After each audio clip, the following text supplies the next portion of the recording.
PTN55 초당적 미국 대전략 강대국 경쟁 승리하는 방법 17개 가정의 스트레스를 테스트한다.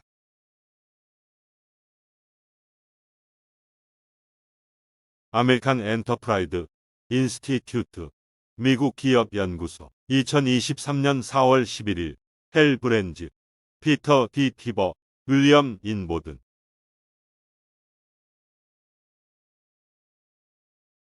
요점 1. 오늘날 미국 정치는 날카롭고 격렬한 불일치로 정의되지만 강대국 경쟁을 위한 초당적인 미국의 대전략이 등장했다.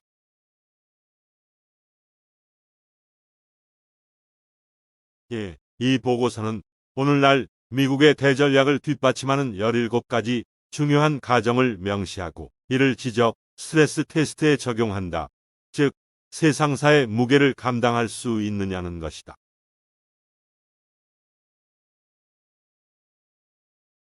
3. 강대국 경쟁에서 승리하는 것은 미국 정책 이반자들이 지금까지 기꺼이 인정했던 것보다 또는 현재 미국 대중이 이해하는 것보다 더 어렵고 비용이 많이 들고 위험하고 모든 것을 소모하는 일이 될 것이다.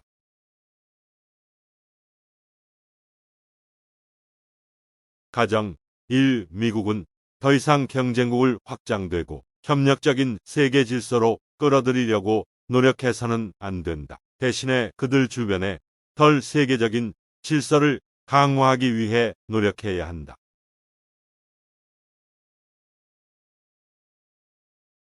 냉전 이후 25년 동안 미국은 통합을 통해 잠재적 경쟁자를 길들이려고 노력했다. 미국은 중국과 러시아가 군사적 및 지리학적 울타리를 유지하면서 국제 질서에 접근할 수 있도록 도왔다.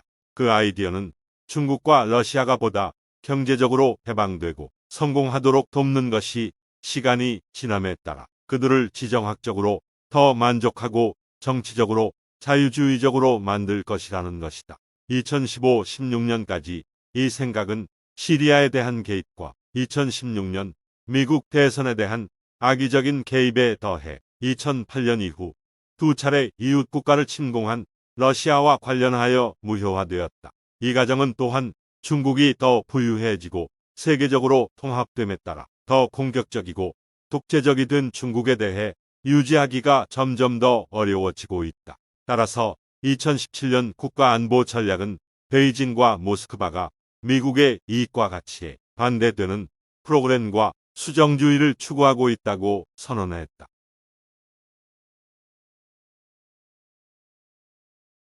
가정 2. 강대국 경쟁에는 이데올로기적, 지정학적 요소가 있다.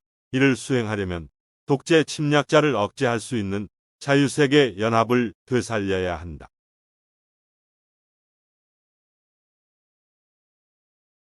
2022년 3월 우크라이나 전쟁에 관한 연설에서 바이든 대통령은 미국이 민주주의와 독재 사이, 자유와 억압 사이, 규칙 기반 질서와 질서 사이의 위대한 투쟁에서 자유세계를 승리로 이끌 것이라고 선언했다.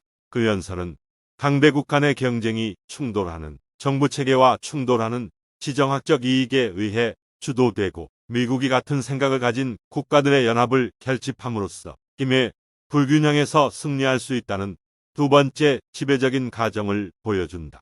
이 견해는 2020년 7월 마이크 폼페이오 국무장관의 중국에 대한 연설과 같은 트럼프 시대의 선례를 따른 것이다. 또한 종종 암묵적으로 남아있는 더 큰 믿음을 구현한다. 세계의 국가들은 독재적인 라이벌보다 워싱턴을 선택할 것이며 경쟁의 이데올로기적 차원을 강조하는 데에는 단점보다 장점이 더 많다.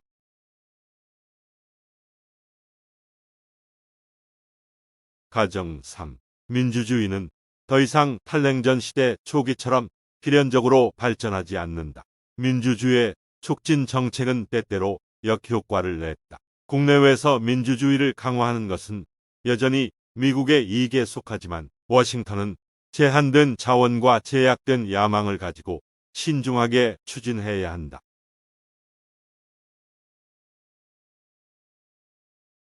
전 세계적인 민주주의의 침식은 계속되고 있다.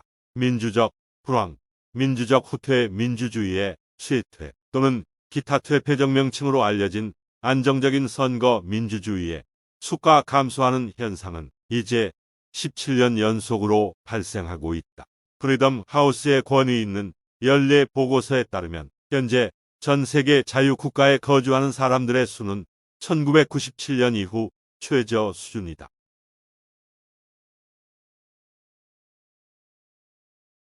가정 4. 러시아와 중국은 지속적인 동맹을 맺을 수 없다. 그들 사이에 단기적인 제휴는 미국의 전략에 치명적인 장애물을 만들지 않을 것이다.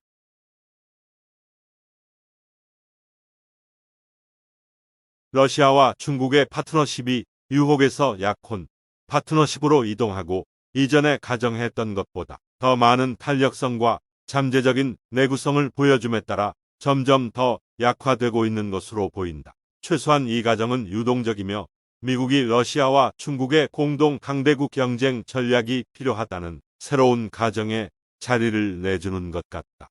모스크바와 베이징 사이의 대화는 미국의 전략에 매우 해로울 것이다.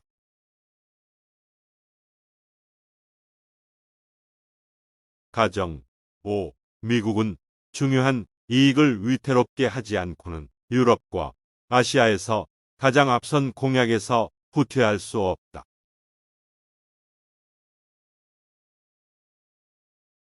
미국의 전략 문서는 일반적으로 조약, 동맹국 대대로 준동맹국의 방어를 중요한 이익으로 식별한다. 바이든은 미국이 나토 영토의 모든 부분을 방어할 것이라고 반복해서 선언했으며 트럼프와 바이든 행정부는 중국에 의한 타이완의 종속이 심각할 것이라는 이유로 자유대만의 보존이 중요한 관심사라고 선언할 뻔했다. 다른 말로 하면 이러한 생각과 약속을 지키지 않으면 더 넓은 미국 동맹 시스템의 신뢰성이 훼손되고 침략자에게 더 많은 것을 줄 것이기 때문에 미국이 오늘날의 위치에 매우 근접한 선을 유지해야 한다는 생각으로 보인다. 이와 관련된 가정은 능력과 동맹의 기여를 적절하게 조합하면 워싱턴이 강대국의 침략으로부터 최전방 동맹국과 유사 동맹국을 효과적으로 방어할 수 있다는 것이다.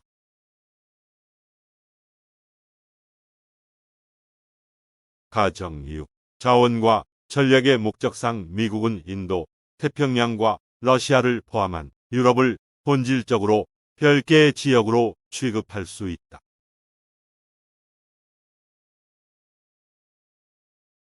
세 번의 연속적인 대통령 행정부는 이러한 가정의 다양한 버전을 수용했다. 오바마 행정부는 아시아로의 피봇 또는 재균형을 통해 자원과 정책적 관심을 유럽과 중동에서 아시아 태평양으로 옮기겠다는 명시적인 목표를 밝혔다. 중국을 미국의 주요 적으로 선언하는 수많은 성명과 전략을 가진 트럼프 행정부는 또한 유럽에서 미군의 태세와 안보 공약을 줄이기 위한 수많은 조치를 취했다. 그리고 바이든 행정부는 집권과 동시에 임시 국가안보 전략 지침에서 중국을 주요 전략적 우선순위이자 주요 적으로 지정하면서 러시아에 대해 일련의 화해 제스처를 취했다.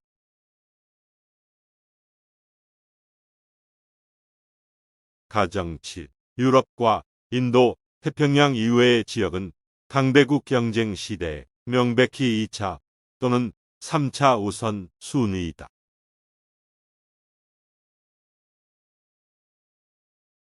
전략에 관한 교과서는 우선순위 설정을 강조하며 냉전 초기에 미국의 전략가들은 그렇게 하려고 시도했다. 분명한 우선순위는 제2차 세계대전에서 가장 중요했던 강대국인 유럽과 아시아의 이전 강대국을 강화하는 것이었다. 그러나 냉전이 시작된 지 12년이 지난 지금 미국은 카리브해, 중미, 한반도, 동남아시아, 심지어 사하라 이남, 아프리카의 후미진 곳에서 공산주의자들과 경쟁하는데 상당한 자원을 소비하고 있음을 알게 되었다. 위에서 언급한 바와 같이 버락 오바마 대통령은 명시적으로 중동에서 아시아로 선회하려고 시도했다. 트럼프 행정부는 더 나아가 주로 인도 태평양에서 중국과의 점점 더 커지는 대결에 초점을 맞췄다. 바이든 대통령은 중국의 근접 베이싱 도전과 최근에는 러시아의 급격한 위협에 초점을 맞추면서 사실상의 우선순위를 2배로 늘렸다. 2022년 국방전략은 국방부의 임무가 인도 태평양에서 중국의 도전에 우선순위를 둔 다음 유럽에서 러시아의 도전에 대응하는 것이라고 선언한다.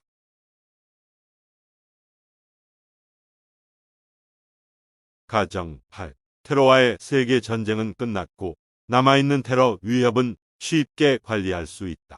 중동은 강대국 경쟁에서 부차적인 전장이며 미국은 그곳에서 계속해서 그 존재를 줄여야 한다.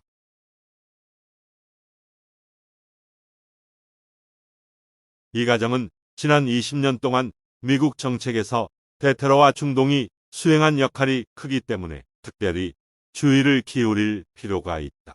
오바마는 이라크 전쟁 종식을 선언하고 2011년에 모든 미군을 철수시켰고 2012년에 이 자랑으로 재선을 위한 캠페인을 벌였다. 2018년에 트럼프는 ISIS에 대항하는 작전을 수행하는 미군의 갑작스러운 철수를 명령했고 반복적으로 아프가니스탄에서 철수를 시도했다. 바이든 불과 7개월 후 마침내 아프가니스탄에서 미군을 철수시켜 트럼프의 목표를 달성했다.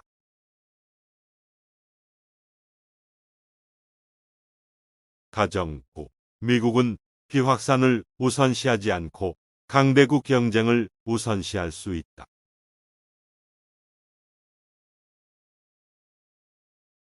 미국 관리들은 오랫동안 핵 확산의 좋은 형태는 없다고 믿었다.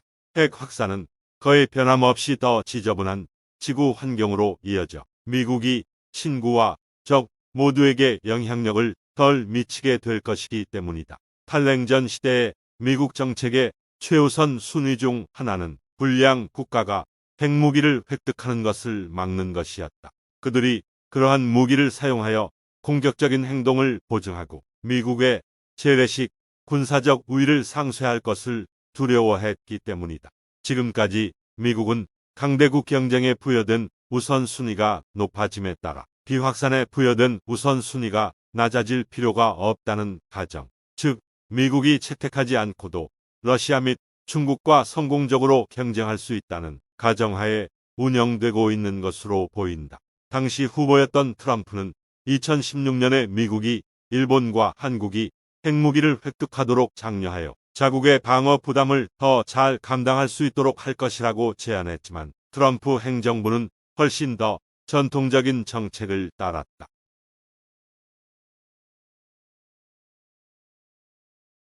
가정 10. 기술 우위는 냉전 시대와 마찬가지로 강대국 경쟁의 새로운 시대에 미국의 힘을 배가시키는 요인이 될 것이며 계속되어야 한다.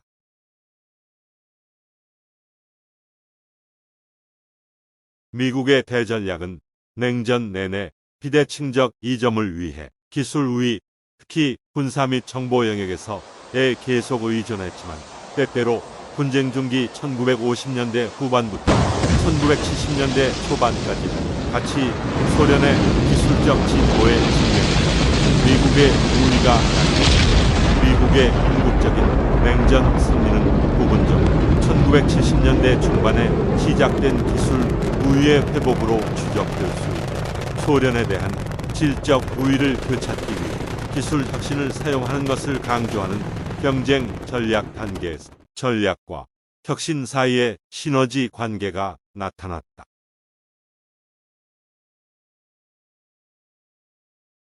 가정 12. 미국은 냉전 이후 수준의 투자에서 냉전 수준의 경쟁에 참여할 수 있다.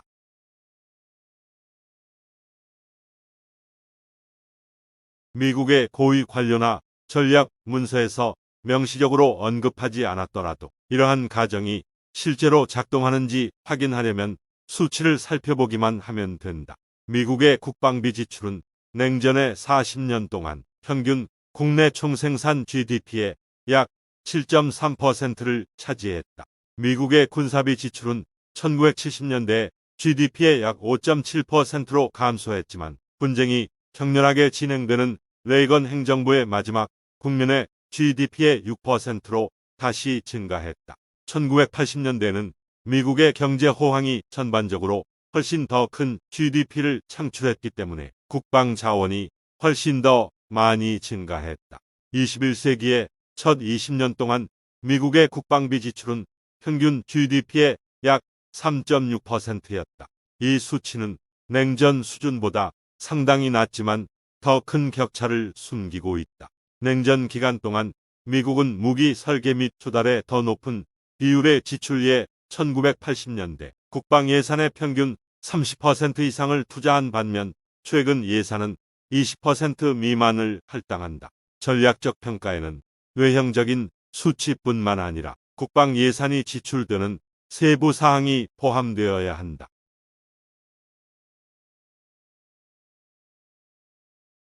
가정 12. 강대국의 핵 경쟁이 심화되고 강대국의 군비 통제 가능성이 낮아진다. 미국은 억지력과 전략적 안정을 유지하기 위해 핵 프로그램에 상당한 신규 투자가 필요할 것이다.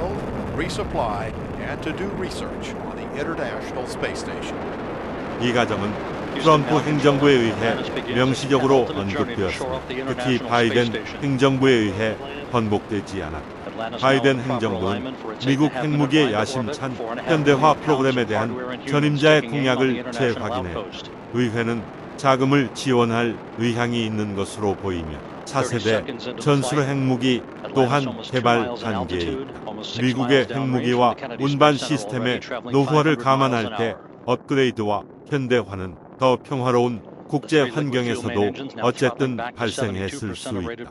그러나 중국 및 러시아와의 새로운 경쟁은 이러한 추세를 가속화하고 미국 핵 전략가들에게 새로운 긴박감을 유발한다. 따라서 이 과정의 또 다른 원칙은 중국 및 러시아와 군비 통제 협상에 대한 단기적 전망이 거의 없다는 것이다. 어느 나라도 그러한 노력에 관심을 보이지 않는다. 중국은 계속해서 군사력 증강과 영향력 확장에 열중하고 있는 반면 시진핑은 그의 통치 기간 동안 따라서 그의 생애 동안 권력을 강화하는 데 집중하고 있다.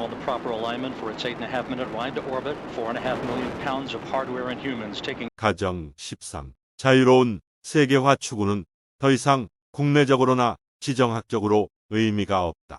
미국은 이제 경쟁국과의 통합을 제한하면서 마음이 맞는 국가들과의 경제 통합을 추구하고 국내에서 보다 강력한 산업 정책을 추구해야 한다.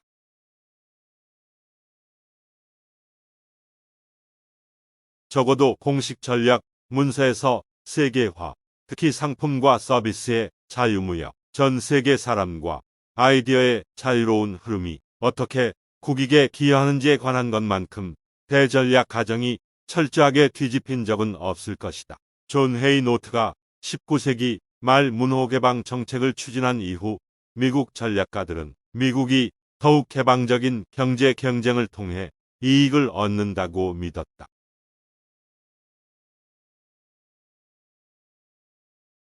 가정 14. 초국가적 문제의 요구가 강대국 경쟁에 대한 미국의 접근 방식에 영향을 줄 필요는 없다.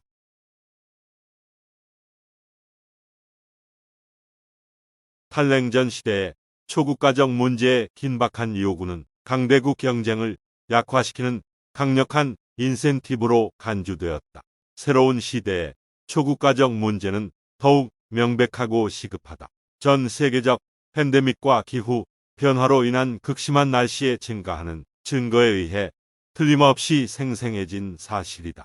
그러나 트럼프 대통령도 바이든 대통령도 미국 대전략의 틀인 강대국 경쟁 구도를 벌이기 위한 이유로 초국가적 문제를 거론하지 않았다.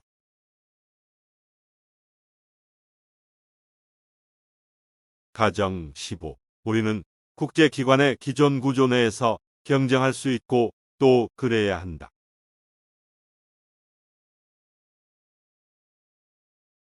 미국 대전략의 새로운 시대에는 떠오르는 지정학적 질서를 더 잘 관리하기 위해 국제기구에 새로운 구조가 필요한가?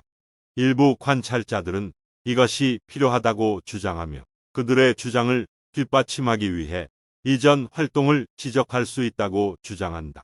탈냉전 시대에도 새로운 기관에 대한 유사한 요청이 있었고 미국은 세계무역기구 WTO 및 확산 방지 이니셔티브 프롤리퍼레이션 시큐리티 이니셔티브 같은 지속적인 중요성을 창출하는 데 도움을 주었다.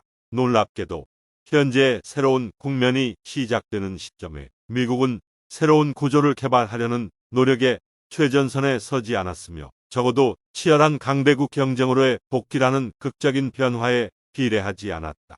대신 새로운 대전략 아래에는 미국이 이를 허물고 새로 짓기보다는 시대에 맞게 변두리에서 리모델링해야 한다는 가정이 깔려 있다.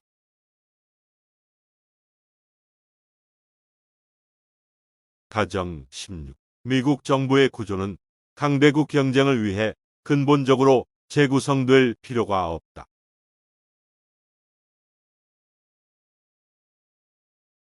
미국이 마지막으로 강대국 경쟁의 시대에 접어들면서 연방 정부의 구조를 근본적으로 바꾸었다. 냉전이 시작되면서 미국은 제2차 세계대전 동안 존재했던 것보다 더 영구적인 토대 위에 국가안보위원회 NSC, CIA, 합동참모본부와 국방부가 핵심이 되었다. 외교, 군사, 전략 및 기타 외교 문제를 다루는 개인의 수를 크게 늘렸다. 역사가 어니스트 메이는 현대 미국 정부가 냉전의 유산이라고 썼다. 이번에는 미국이 연방정부의 또 다른 근본적인 구조 조정을 필요로 하지 않는다는 것이 지배적인 가정으로 보인다. 전문가들은 일반적으로 국방부가 새로운 역량을 개발, 획득 및 배치하는 프로세스를 간소화해야 한다는 데 동의한다. 특히 공공부문보다 민간 부문에서 더 많은 기술 혁신이 발생하기 때문이다.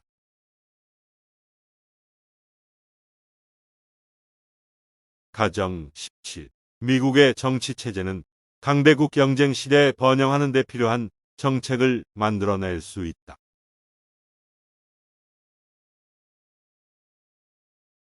외국과 국내 관심사 사이의 구분은 항상 인위적이었고 모든 행정부는 해외에서의 강점이 국내에서의 강점과 불가분의 관계에 있다고 믿었다. 그러나 오바마 대통령의 2010년 국가안보 전략을 시작으로 행정부는 해외의 도전에 더 잘 대처할 수 있도록 미국을 국내에 건설하는 것이 한때 진보했던 우선순위를 설명하는데 점점 더 목소리를 높이고 노골적이 되었다. 오늘날 미국의 쇠퇴 지표는 쉽게 식별할 수 있다. 예산 적자와 전반적인 국가 부채는 일부 냉정한 관찰자들을 놀라게 하는 수준에 도달했다.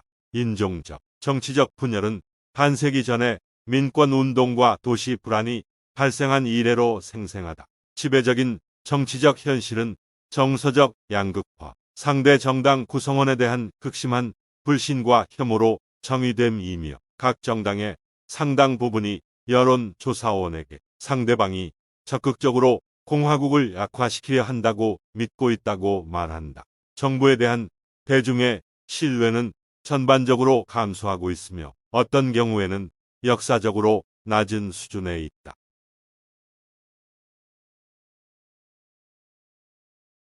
결론. 이 분석에서 몇 가지 주요 결론이 나온다. 첫 번째는 나무보다 숲을 놓치지 말라는 점이다. 과거 두 대통령 행정부가 공유한 여러 가지 높은 수준의 가정을 그럴듯하게 식별할 수 있다는 것은 강대국 경쟁을 위한 미국의 대전략이 구체화되고 있음을 나타낸다. 이러한 합의는 첨예한 정치적 분열 속에서도 상당히 빠르게 나타났다. 우리의 두 번째 요점은 중요한 경고와 관련이 있다. 트럼프 대통령의 본능을 경시하고 대신 그의 행정부에서 나온 정책 및 전략 문서에 초점을 맞추면 연속성과 합의가 훨씬 더 강력해 보인다. 트럼프는 여기에서 논의된 주요 가정과 크게 충돌하는 많은 견해를 가지고 있었다. 예를 들어 일본과 한국이 핵무기를 사용하도록 장려해야 한다는 생각, 나토 최전선 동맹국을 포기하고 동유럽과 서태평양의 전진 위치를 강조하지 않으려는 유혹, 푸틴에 구애하고 중국과의 관계를 협소한 거래로 취급하려는 등이다.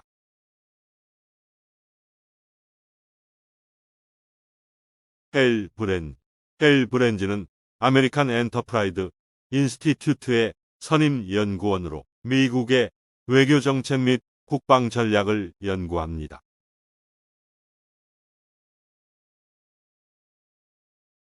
피터 피버는 듀크 유니버시티의 정치학 및 공공정책 교수입니다.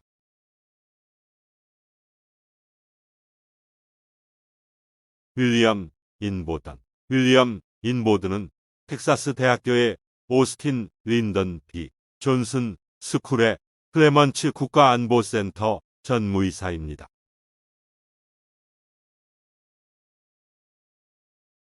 안녕하세요. 사내TV의 싱크탱크 뉴스입니다. 세계 분해 집단의 연구 성과를 알기 쉽게 요약하여 소개합니다.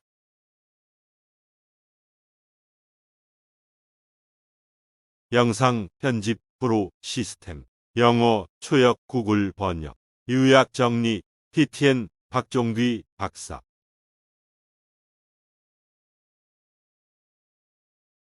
제안 사항이 있는 분은 senhatebu@gmail.com 시청해 주셔서 고맙습니다.